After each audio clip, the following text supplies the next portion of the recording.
Salam anak ibu semuanya.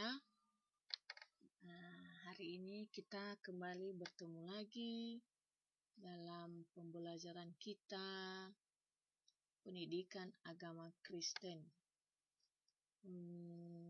kelas 7.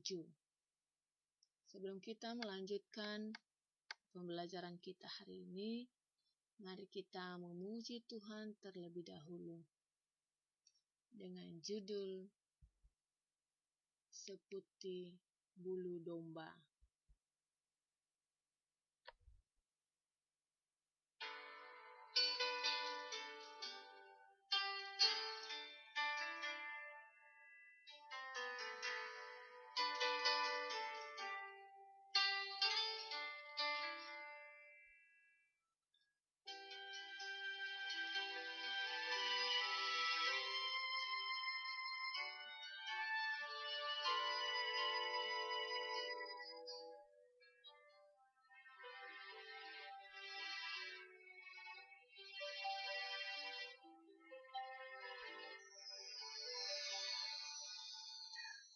Lupakan diriku,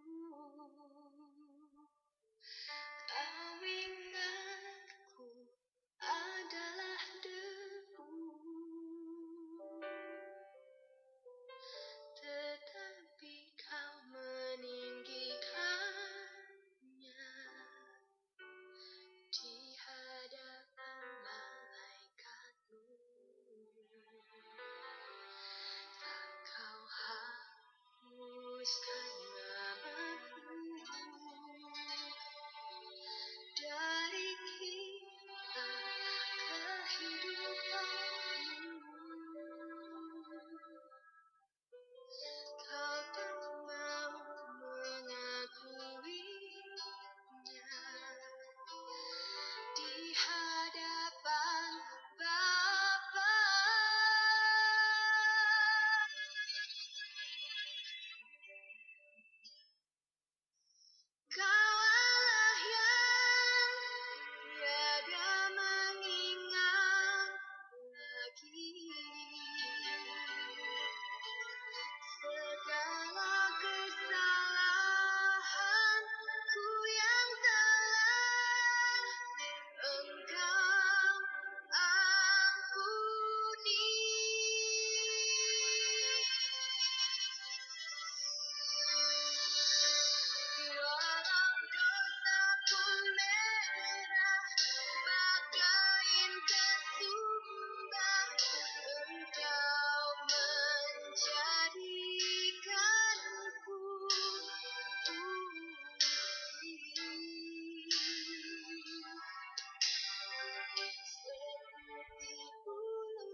Baiklah, kita berdoa.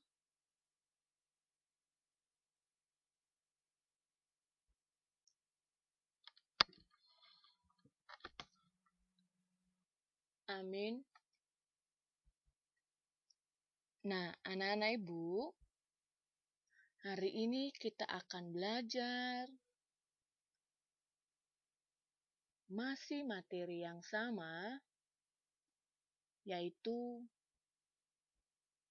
Allah mengampuni dan menyelamatkan manusia dalam Yesus Kristus.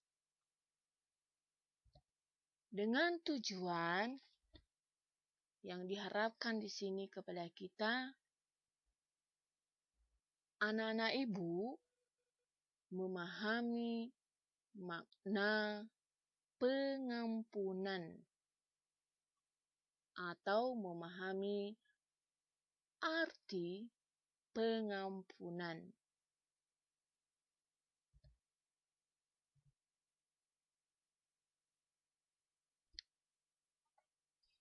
Di dalam 1 Yohanes pasal 1 ayat 9.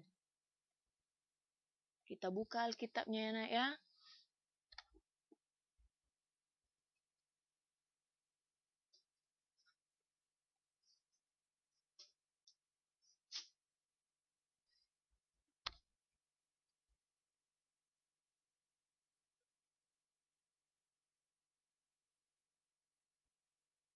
Di dalam 1 Yohanes ini dikatakan bahwa jika kita mengaku dosa kita, maka Ia adalah setia dan adil, sehingga Ia akan mengampuni segala dosa dan menyucikan kita dari segala kejahatan.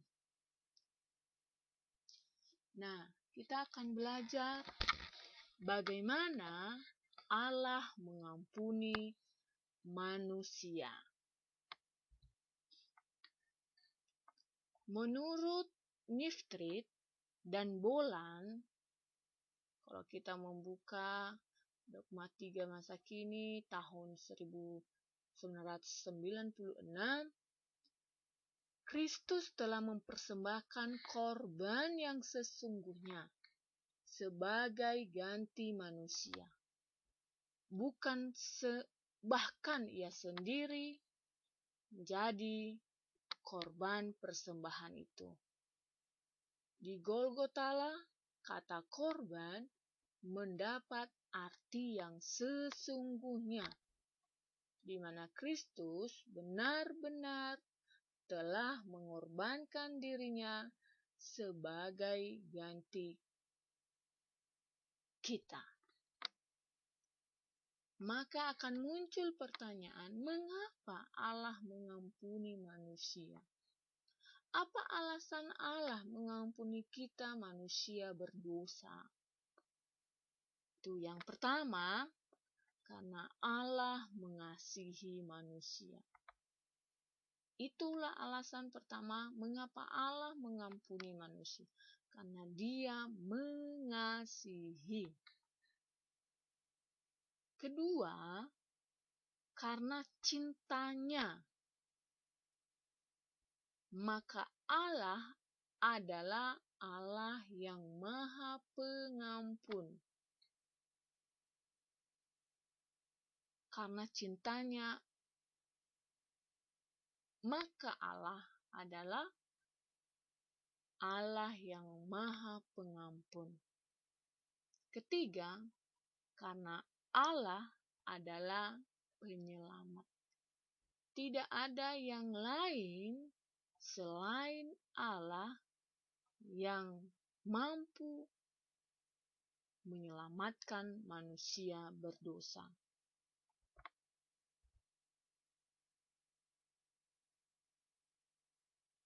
Anak ibu, Allah menyelamatkan manusia itu melalui Yesus Kristus, bukan melalui yang lain. Ya. Allah membebaskan manusia, memerdekakan manusia dari belenggu dosa itu melalui Yesus Kristus. Kalau kita membaca di dalam Perjanjian Lama bahwa umat Israel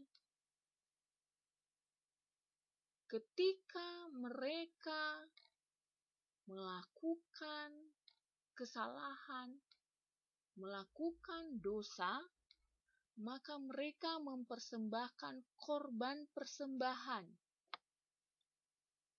Korban persembahan mereka itu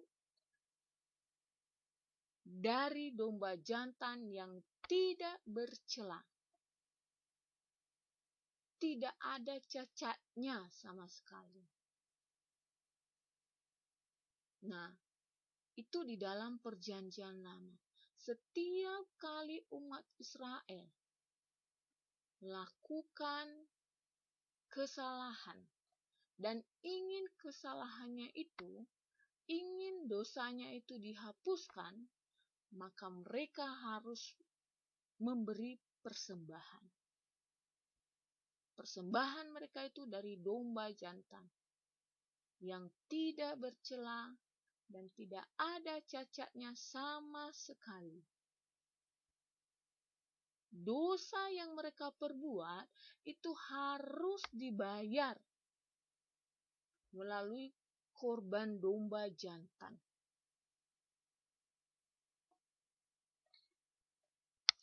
Allah menuntut persembahan binatang supaya umat manusia dapat memperoleh pengampunan bagi dosa-dosanya. Ya, itu di dalam Perjanjian Lama. Di dalam Perjanjian Lama, persembahan merupakan hal yang penting. Contoh di sini Ibu ambil, yaitu ketika Allah memerintahkan Abraham untuk mempersembahkan Ishak, yaitu anaknya sendiri, anaknya yang tunggal. Dan sebagai orang yang beriman, Abraham taat kepada Allah. Dia mempersembahkan anaknya yang tunggal, yaitu Ishak. Namun, ketika Abraham siap mempersembahkan Ishak, Allah campur tangan dan menyediakan seekor domba jantan untuk menggantikan Ishak.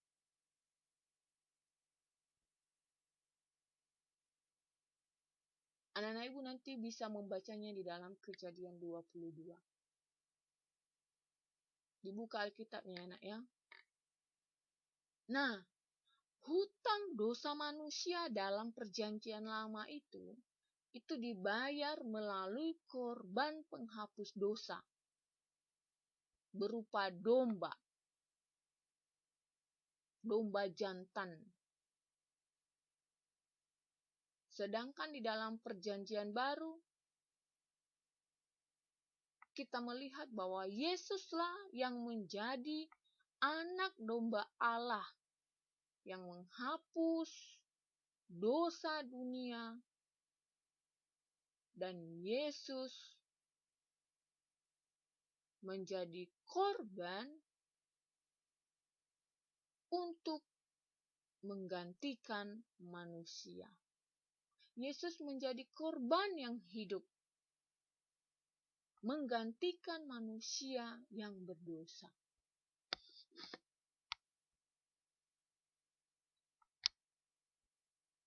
Jadi anak ibu di sini, setiap perbuatan manusia itu harus dibayar. Tidak ada yang tidak dibayar. Tadi dalam Perjanjian Lama.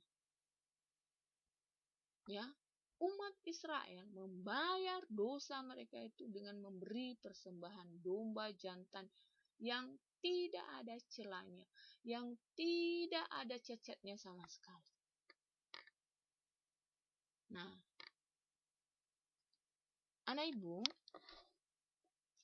karena manusia atau semua manusia telah cacat oleh dosa, nah, di bawah kolong langit ini tidak ada manusia yang tidak bercacat. Semua telah cacat oleh dosa. Dan Allah tidak mau menerima itu. Ya, maka Allah sendiri yang berperan. Karena Allah tidak mau korban yang cacat, maka Allah sendiri yang berperan berinkarnasi atau menjelma menjadi manusia dalam diri Yesus. Ya, dia hadir di tengah-tengah manusia yang cacat ini melalui diri Yesus. Pengorbanan Yesus di kayu salib membebaskan manusia dari hutang dosa, sekaligus memerdekakan manusia dari kutuk dan maut. Disinilah bukti kasih Allah, bahwa Allah mengasihi manusia, sehingga Allah menyelamatkan manusia.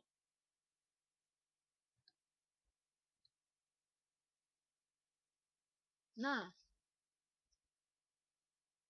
makna keselamatan Allah di dalam Yesus Kristus, atau arti keselamatan Allah di dalam Yesus Kristus, dalam Perjanjian Baru memberikan pengertian yang cukup beragam atau cukup banyak tentang keselamatan.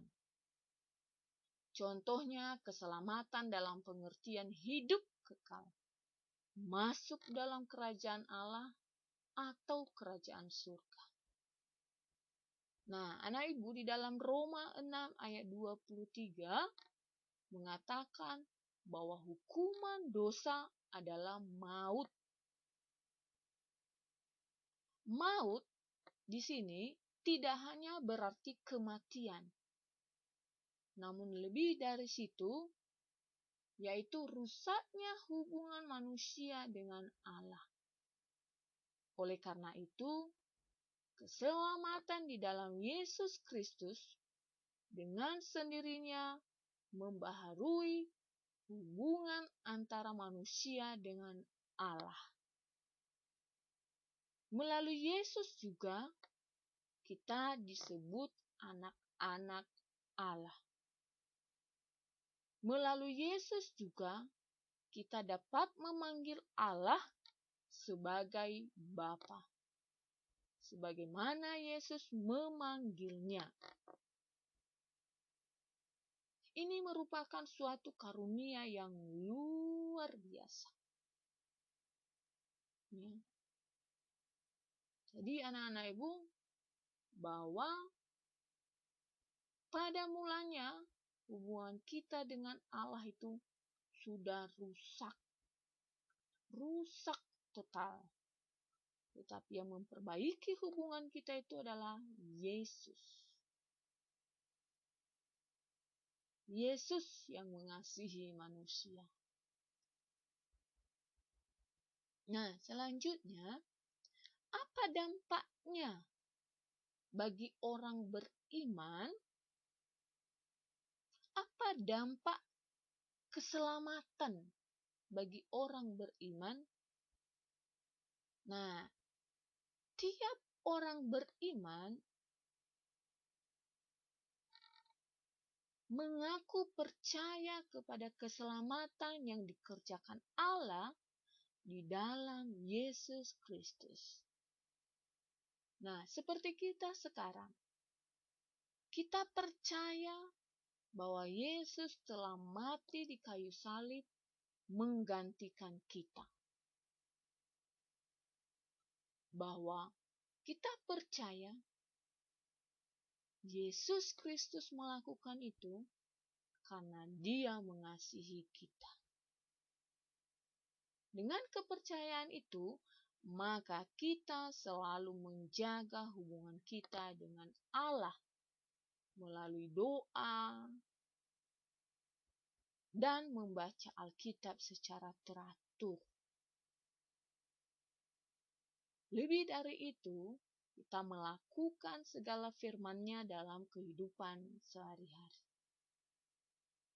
Bukan hanya dengan Allah, tetapi manusia beriman juga memperbaiki hubungan-hubungan yang rusak antar sesama manusia.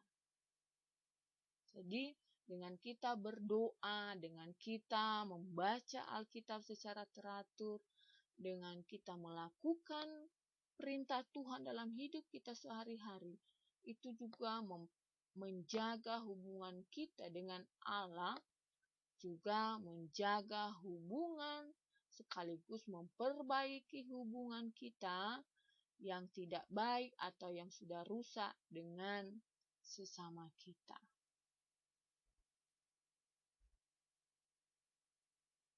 Nah, anak ibu, penjelasan dari awal tadi sampai saat ini, ibu harapkan anak-anak ibu semakin memahami, semakin juga mengenal Yesus itu Tuhan dan Juru Selamat. Nah, sebelum kita mengakhiri,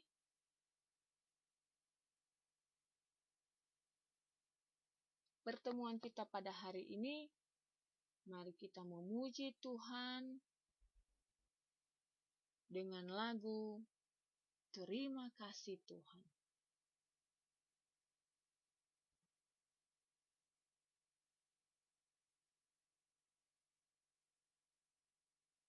Anak-anak ibu nanti boleh mengikutinya ya. Aku pikir aku di rumah aja.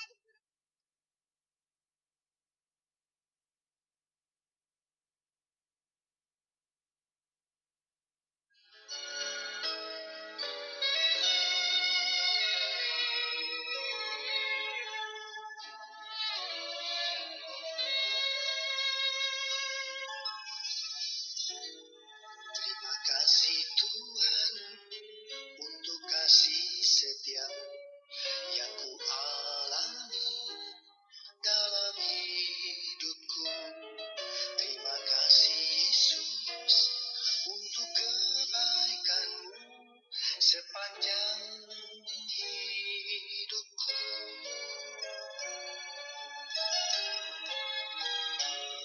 Terima kasih Tuhan untuk kasih setia yang ku alami dalam hidupku. Terima kasih Yesus untuk kebaikan-Mu sepanjang hidupku. Terima kasih Yesusku, buat anugerah yang Kau beri hari ini. Tuhan adakan syukur bagimu. Terima kasih Yesusku, buat anugerah yang Kau beri hari ini. Tuhan adakan syukur bagimu.